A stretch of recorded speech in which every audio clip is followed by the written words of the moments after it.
Thus, with imagined wing, our swift scene flies in motion of no less celerity than that of thought. Suppose that you have seen the well-appointed king at Hampton Pier embark his royalty, and his brave fleet with silken streamers the young Phoebus fanning.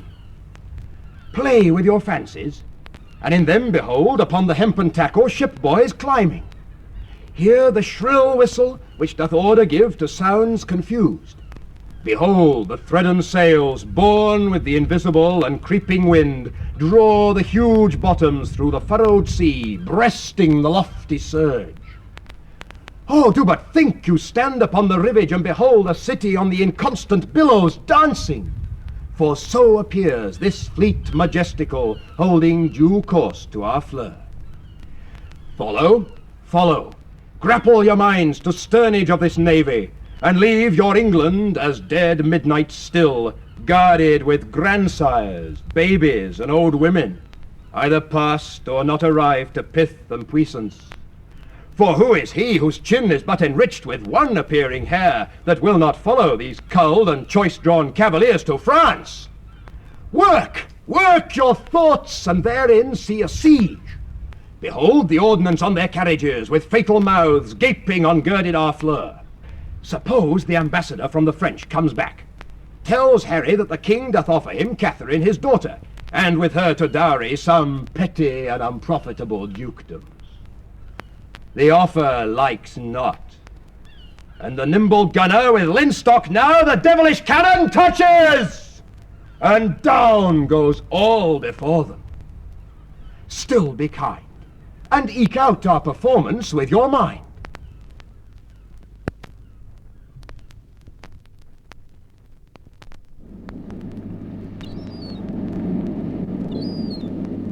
I would there were no age between 19 and 23, or that youth would sleep out the rest. For there's nothing in the between but getting wenches with child, wronging the ancientry, stealing, fighting. Hark you now, would any but these boiled brains of 19 and 22 hunt this weather? They've scared away 2 of my best sheep, which I fear the wolf will sooner have than the master. If anywhere I find them, 'tis by the seaside, browsing of ivy. Good luck and be thy will. What have we here? Mercy Hans! A barn! A very pretty barn. A boy or a child, I wonder? Oh, a pretty one. A very pretty one. Sure some Skype. Though I'm not bookish, yet I can read waiting gentlewoman in the Skype. This has been some stair work, some trunk work, some behind door work. They were warmer that got this than the poor thing is here. I'll take it up for pity. Yet I'll tarry till my son comes. He hollered, but even now... Whoa! Hello! What, art so near? Oh, if thou'lt see a thing to talk on when thou art dead and rotten, come hither. I've seen 2 such sights, by sea and by land. Oh, but I'm not to say it is a sea, for it is now the sky. Betwixt the firmament and it, you cannot thrust a bodkin's point. Why, boy, how is it? I would you did but see how it chafes, how it rages, how it takes up the shore. But that's not to the point. Oh, the most piteous cry of the poor souls. Sometimes to see him, and not to see him. Now the ship bore in the moon with her mainmast, and anon swallowed with yeast and froth, as it thrust a cork in a hogshead. And then for the land service, to see how the bear tore out his shoulder bone, how he cried to me for help and said his name was Antigonus, a nobleman, but to make an end of the ship, to see how the sea flap-dragoned it, but first how the poor souls roared, and the sea mocked him. And how the poor gentleman roared, and the bear mocked him, both roaring louder than the sea o' weather. What name of mercy, when was this, boy? No, I have not winked since I saw these sights. The men are not yet cold under water.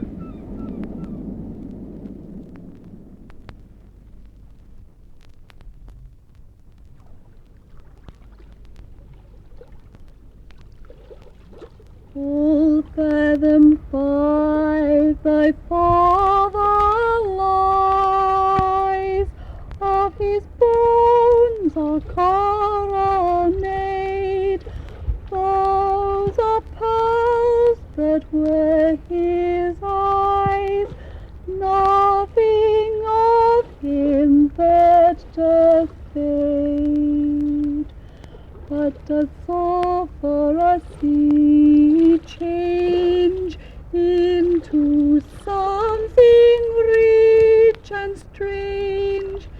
Sea nymphs early ring his knell. Hark, now I hear them. Hark, now I hear them. Ding dong bell.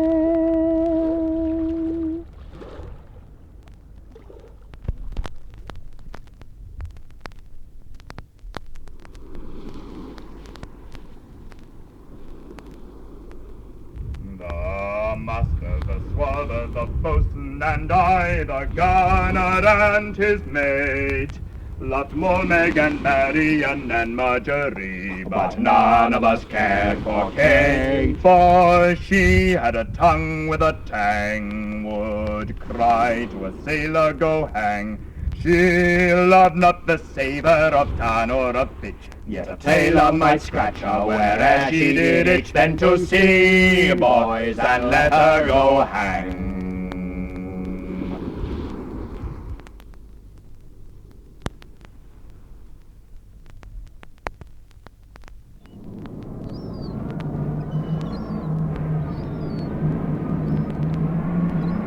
Thou God of this great vast, rebuke these surges which wash both heaven and hell.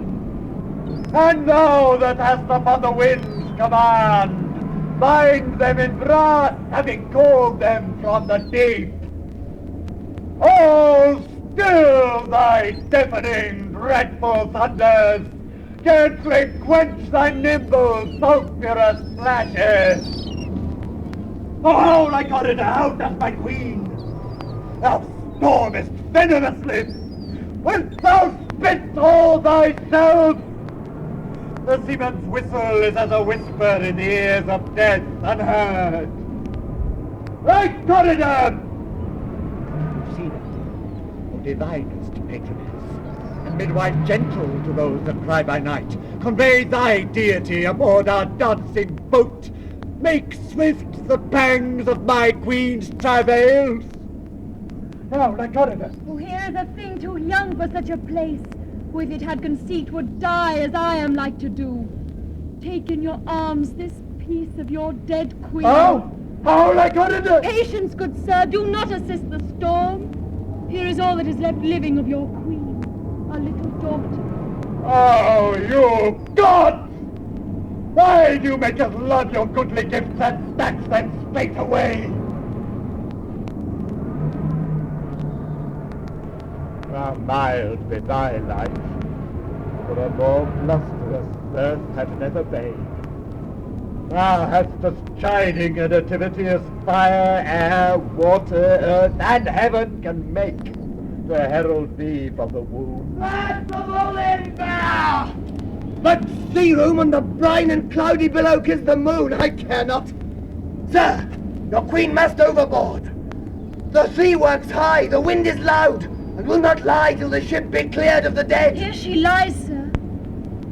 A terrible child then hast thou had with no light, no fire. The friendly elements forgot thee utterly.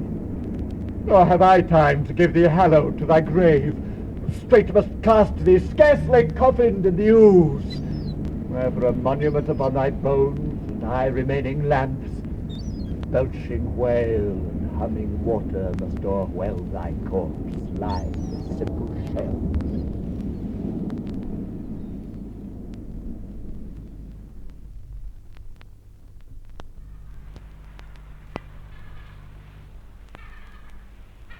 When shall I come to the top of that same hill? You do climb up it now. Look how we labour. Methinks the ground is even. Horrible steep. Hark, do you hear the sea? No, truly. Why then your other senses grow imperfect by your eyes' anguish. So may it be indeed. Methinks thy voice is altered. Thou speakst in better phrase and matter than thou didst. You are much deceived. In nothing am I changed, but in my garments. Methinks ye are better spoken. Now, come on, sir, here's the place. Well, stand still. How fearful and dizzy it is to cast one's eyes so low. The crows and choughs that wing the midway air show scarce so gross as beetles. Halfway down hangs one that gathers samphire. Dreadful trade. Methinks he seems no bigger than his head. The fishermen that walk upon the beach appear like mice. Yon tall anchoring bark diminished to a cock. A cock, a boy almost too small for sight. The murmuring surge that on the unnumbered idle pebbles chafes cannot be heard so high. I'll look no more, lest my brain turn and the deficient sight topple down headlong. Set me where you stand. Give me a hand. You are now within a foot of the extreme verge. For all beneath the moon would I not leap upright. Let go my hand. Go no further off. Bid me farewell, and let me hear thee going. Now, fare you well, good fair. With all my heart. Why I do trifle thus with his despair? It is done to cure it. Oh, you mighty gods!